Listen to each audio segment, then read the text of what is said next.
Good afternoon, students. Today we are going to learn a new lesson of EVS, that is lesson number 32, the Noble Stack. Okay, so in this video, I will just read the lesson. I will read the whole lesson. So if you have the textbook, then open the textbook, page number 69, and read with me.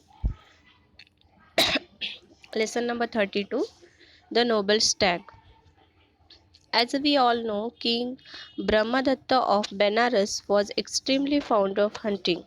Luckily for him, on the outskirts of the city was a huge forest filled with deer.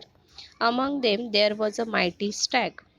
One fine day the king had gone hunting with his courtiers. He told his courtiers, "If you allow even a single deer to escape, I will punish you severely." So the courtiers formed a tight circle from which no deer could escape. Then they began to beat their sticks on the ground to frighten the deer hiding in the bushes and to make them run. The only way out of their circle was through a small clearing where the king stood ready with his bow and arrows. The courtiers were beating their sticks on the ground and shouting when suddenly a stag leaped out of a thicket. The stag saw that the king was standing in the way, so he looked the king straight in the eye and made a dash towards him. The king was taken attack and shoot an arrow towards the stag hurriedly. Of course, it missed the marks, but the stag rolled over. Now, there is one thing that you must know about the stag.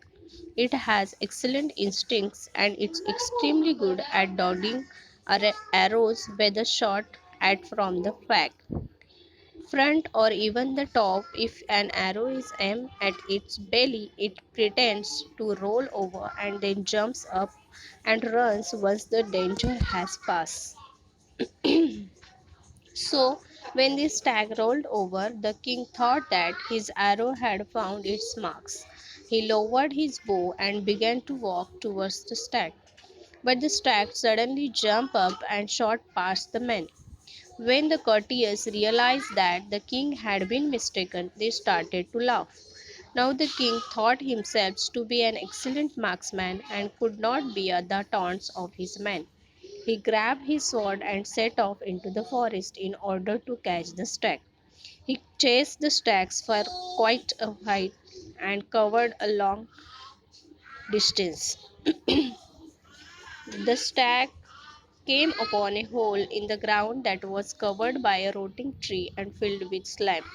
From a distance it could smell the dirty water and so was careful not to run over it. But the king could not sense the pit and fell right into it. After a while the stag realized that he was not being followed any longer. He understood that the king had perhaps fallen into the pit. So the stag went back to the pit and saw the king struggling for his life.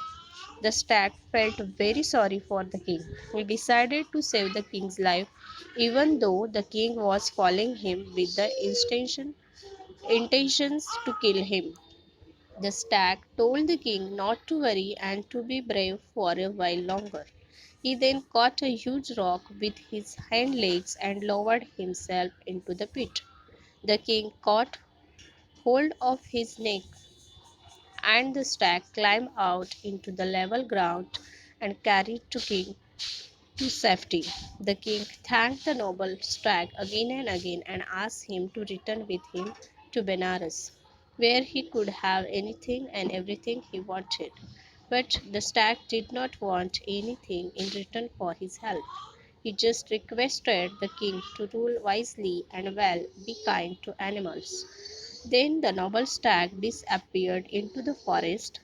King Brahmadatta then vowed not to hunt or hurt any animals.